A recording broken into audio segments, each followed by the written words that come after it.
Shalom, buenas tardes a todos, bienvenidos a una nueva charla. Vamos a continuar estudiando la genealogía de Yeshua. En cuarto lugar de la lista encontramos a Judá.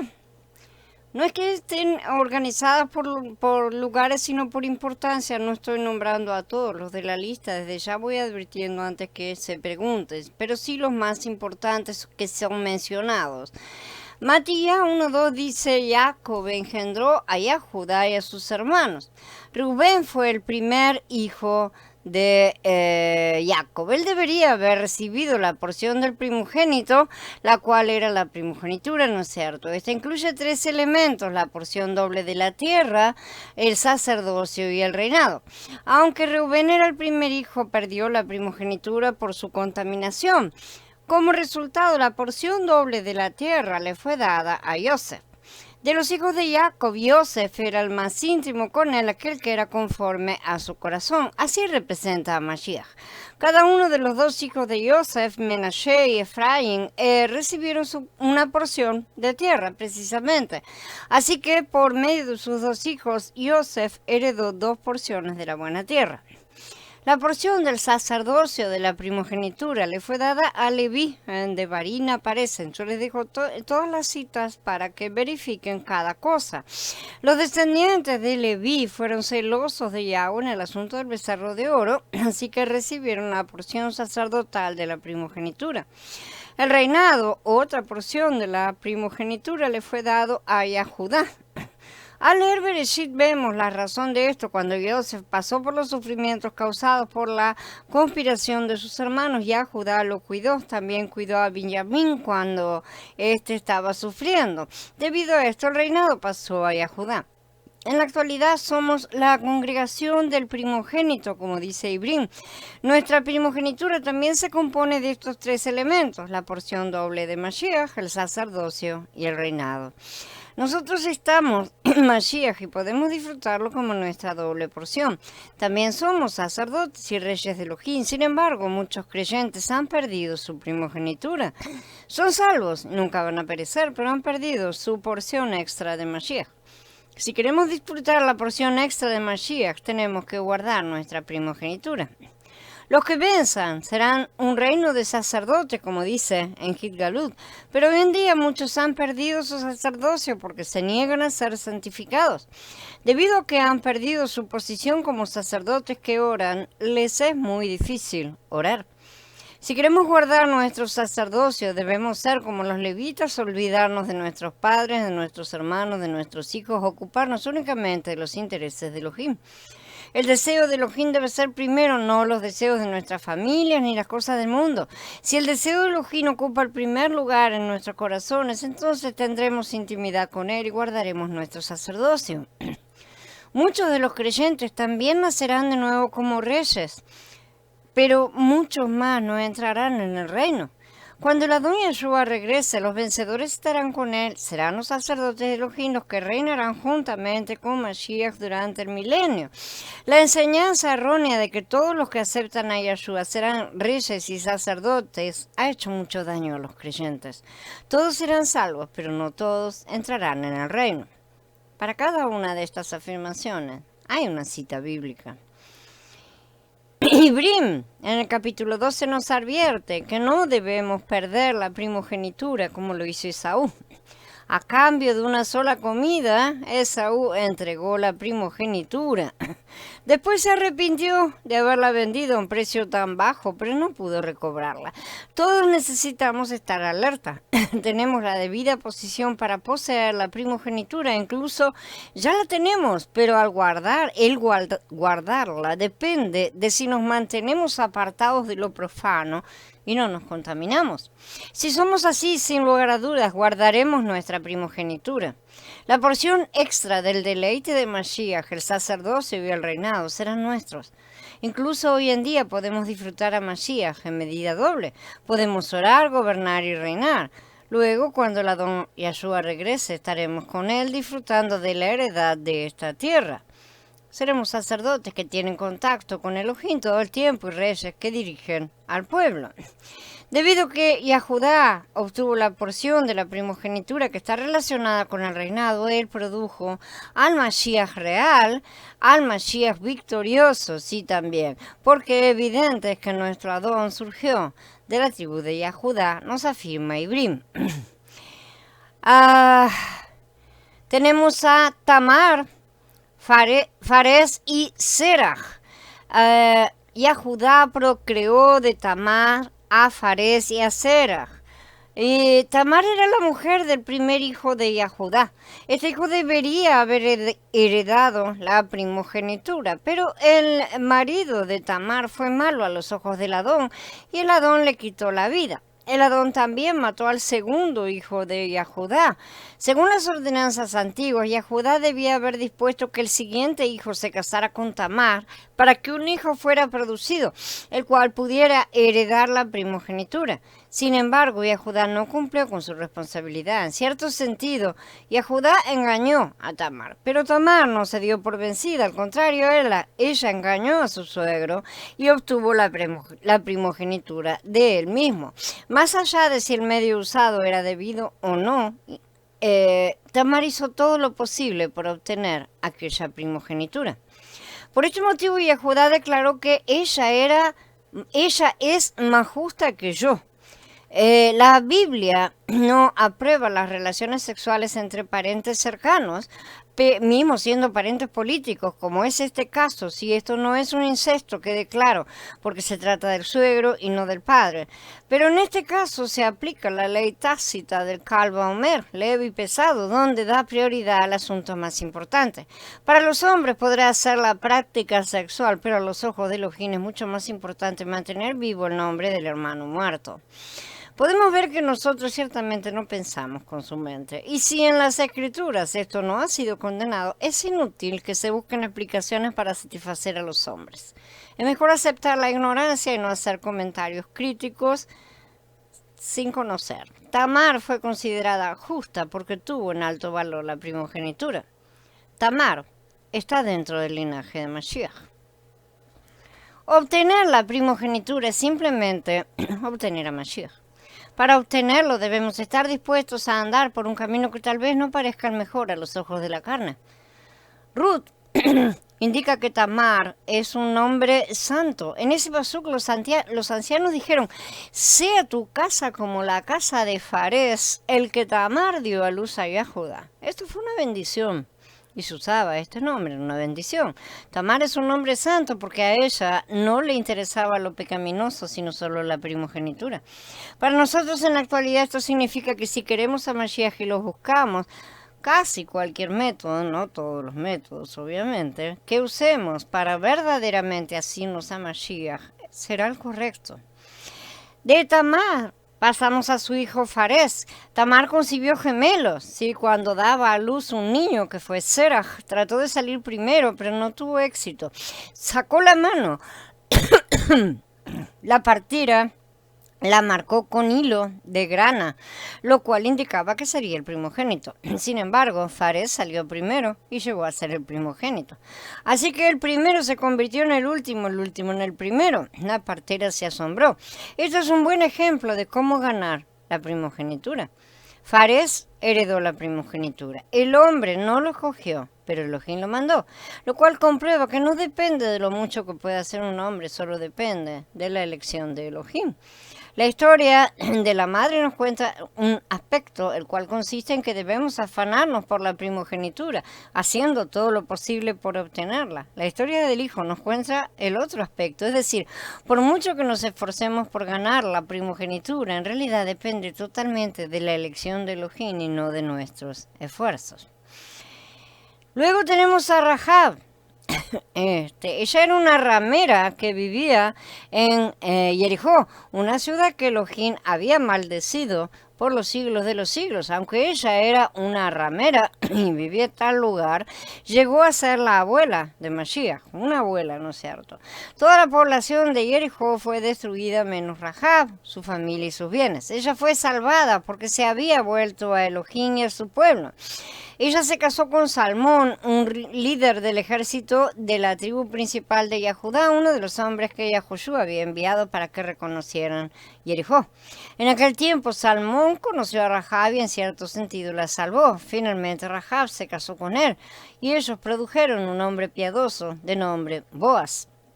Ahora bien, debemos prestar atención a los principios que gobiernan la relación que tenemos con Mashiach.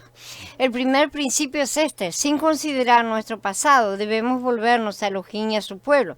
El segundo, debemos casarnos con la persona apropiada, no en el sentido físico, sino espiritual.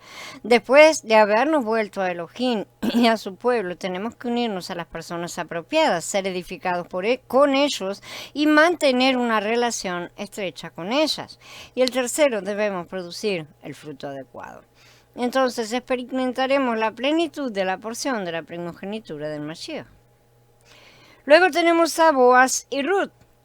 Si queremos conocer la historia de Boaz, tenemos que leer el libro de Ruth. Boaz tipifica a Mashiach. Ruth tipifica a la congregación, a la novia. El libro de Ruth nos dice que Boaz redimió a Ruth, también redimió la primogenitura para ella. Esto significa que Mashiach, como nuestro Boaz verdadero, nos ha redimido y también ha redimido la primogenitura. Boaz redimió la herencia de su pariente, se casó con la viuda de él. Por esto llegó a ser un antepasado notable de Mashiach, un gran socio de Mashiach.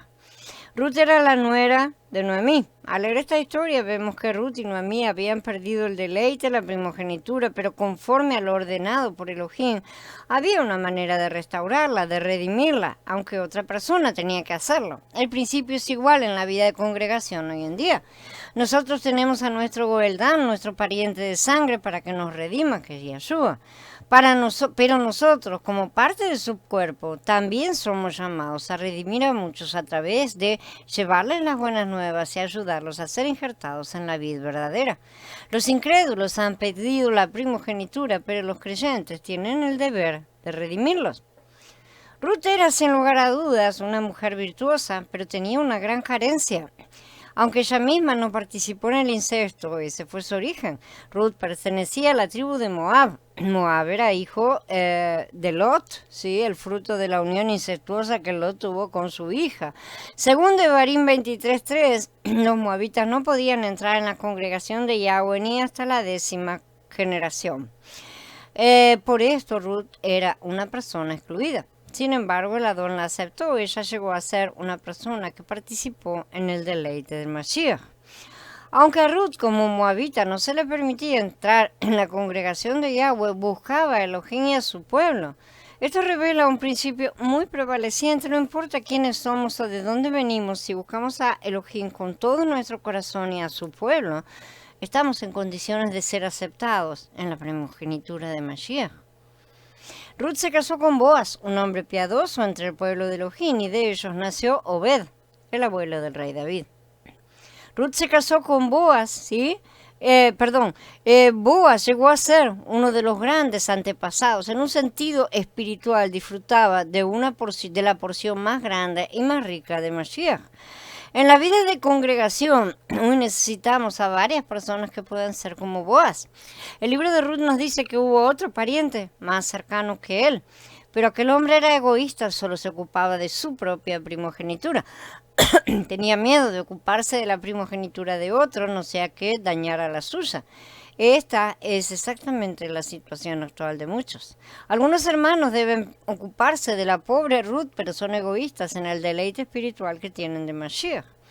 También es posible ser egoísta en el deleite espiritual de Mashiach. Sin embargo, alguno, como Boaz, será generoso, pagará el precio para redimir la primogenitura. Esto indica que debemos ocuparnos no solo de nuestra propia primogenitura, sino también de la de los demás. Día a día debemos ocuparnos de que otros disfruten a Mashiach, y cuanto más mejor. Luego tenemos a Isaí. Obed procreó a Isaí. Isaí procreó al rey David. El capítulo 11 del libro de Yeshaya habla 2 veces con respecto a Isaí. Yeshaya 11:1 dice que Mashiach sería el retoño. La palabra casi siempre es traducida como vara, pero tiene que ser traducida como retoño más correctamente, según el hebreo, que saldría del tronco de Isaí y un vástago de sus raíces. Mashiach salió de él. Yeshaya 11:10 dice que Mashiach es la raíz de Isaí, lo cual nos indica que Isaí salió de Mashiach. Isaí era un hombre cuyo único origen era Mashiach. También es alguien que produce a Mashiach. Mashiach sale de él y él sale de Mashiach.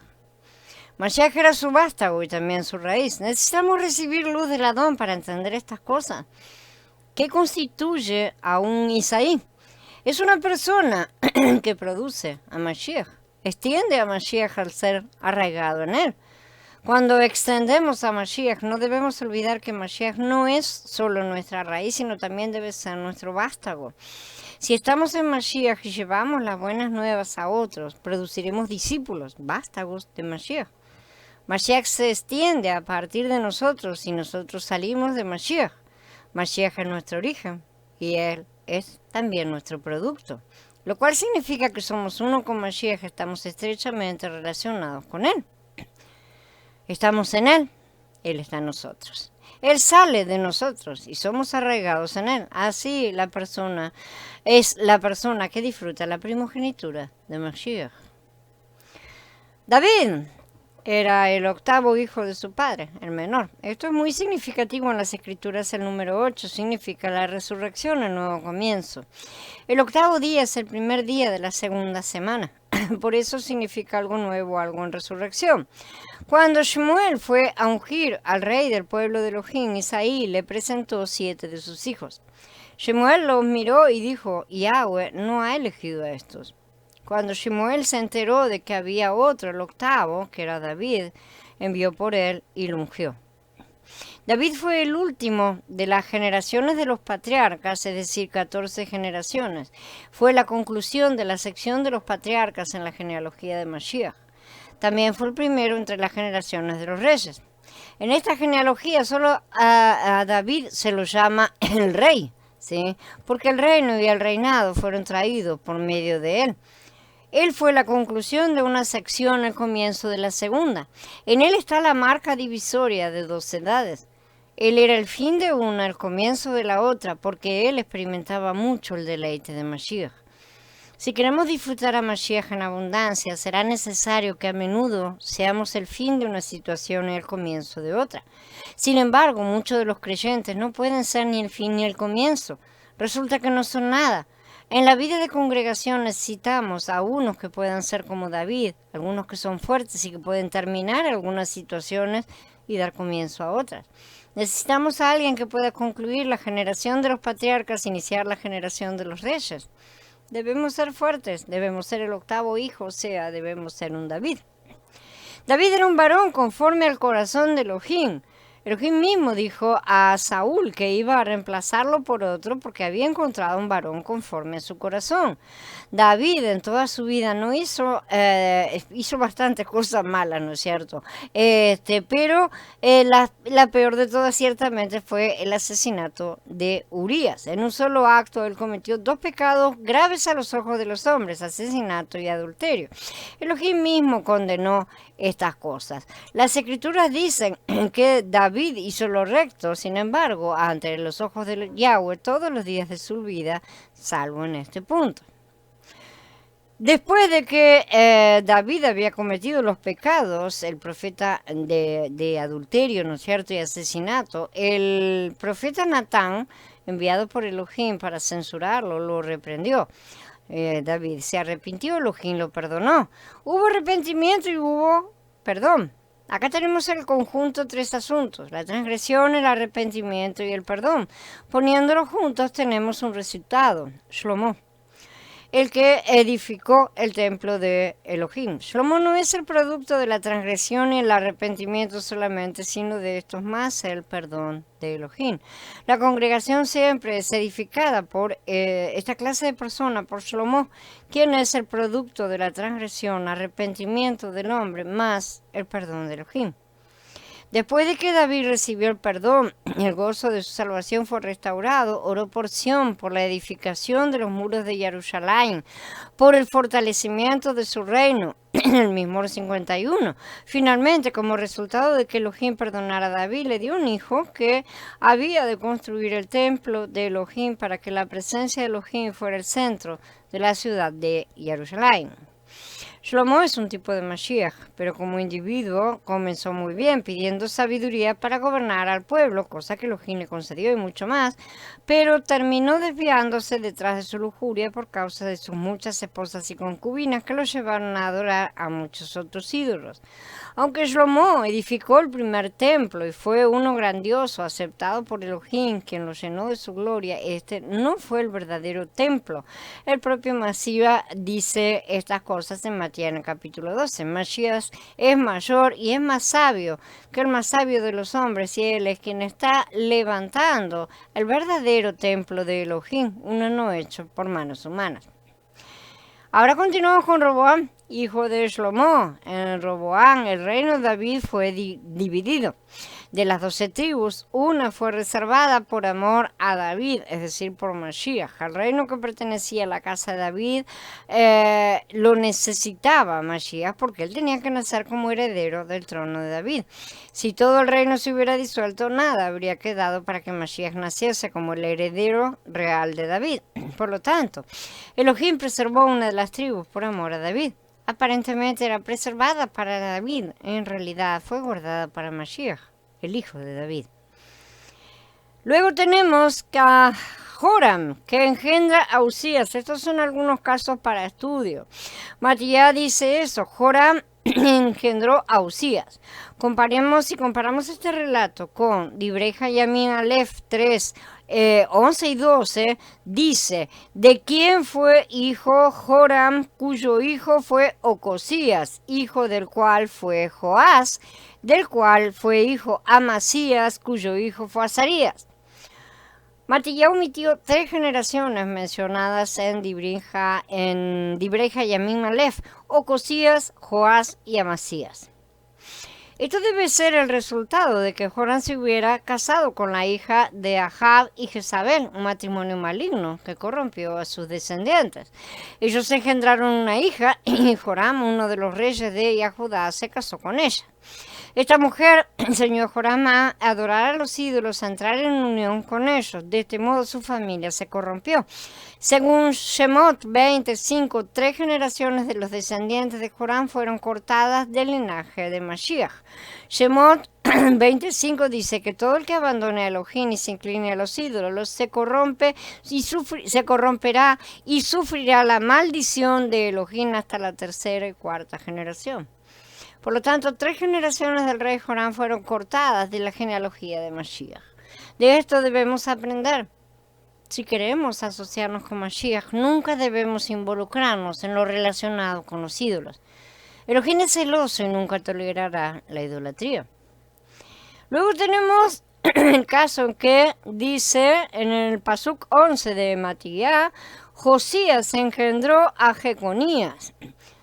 Comparemos este relato con Divrei Hayamim Aleph, también en el capítulo 3, que dice, los hijos de Josías, el segundo Joacim, Jeconías su hijo. Una generación, la de Joacim, fue omitida de la genealogía de Mashiach, como Yahweh mismo prometió.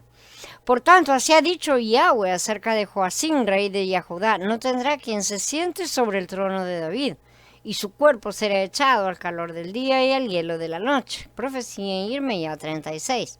Joacín hizo lo malo a los ojos de Elohim, fue hecho rey por el faraón de Egipto para que recaudara impuestos para él. Por estar íntimamente relacionado con Egipto, fue excluido en la genealogía de Mashiach. Egipto representa al mundo. Con estos dos relatos podemos ver que todo el que se relaciona con los ídolos o se asocia con el mundo será excluido de la genealogía de Mashiach. Luego tenemos a Jeconías.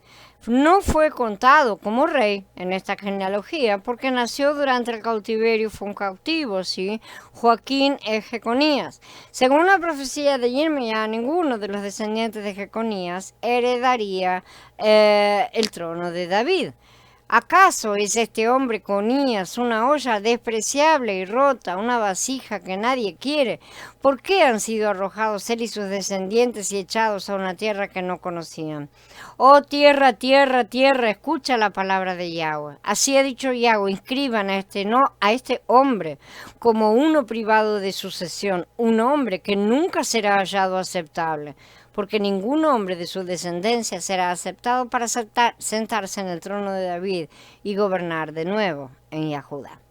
Esta es profecía de Jeremías 22. Todos sus descendientes fueron excluidos del trono de David.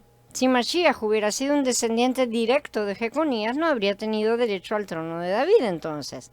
Aunque Jeremías 22 dice que todos los descendientes de Jeconías están excluidos del trono de David, en el capítulo 50, el pasuk 5 dice que Elohim levantaría a David un renuevo, un rey que reinaría y prosperaría. El renuevo es Mashiach. Esta profecía confirma que Mashiach sería descendiente de David, aunque no sería descendiente directo de Jeconías, y que heredaría el trono de David. Luego tenemos a Zorobabel. En Ezra, en el capítulo 5, dice que Zorobabel era uno de los líderes que regresaron del cautiverio de Babel a Jerusalén. Él ocupaba posición de líder en la restauración del Adón. Esto es muy importante, además era líder en la reedificación del templo. Si el templo de Elohim no hubiese regresado del cautiverio, no habría sido posible que Mashiach naciera en Betlehem. El Tanaj claramente predijo que Mashiach, como descendiente de David, nacería en Betlehem. Supongamos que ninguno de entre el pueblo de Israel hubiera regresado a Judá y llegara el tiempo en que Mashiach iba a nacer en Betlehem. No había habido nadie ahí. Ahora podemos entender la razón por la que Elohim mandó que los cautivos regresaran, al menos una parte. Su mandato no solo tenía como fin la reedificación del templo, sino también hacer los preparativos para que Mashiach naciese en Betlehem. Sucede lo mismo ahora.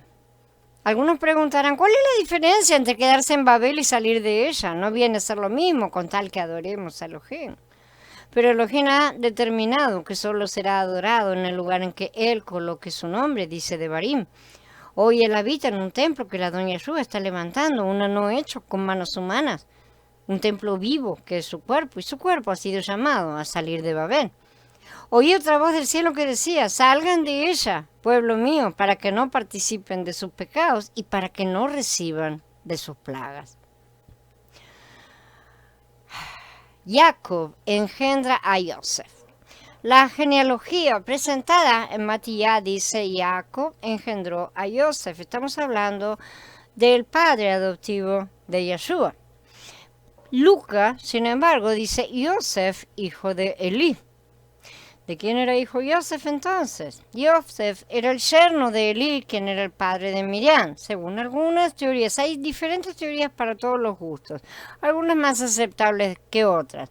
Tal vez lo indicado aquí sea un ejemplo del caso mencionado en Bamidbar, donde encontramos la ordenanza de Elohim de que si algunos padres que tenían solamente hijas por heredera, su herencia debía pasar a las hijas y no quedar perdida. Luego estas tenían que casarse con un hombre de su tribu para guardar la herencia dentro de esa tribu.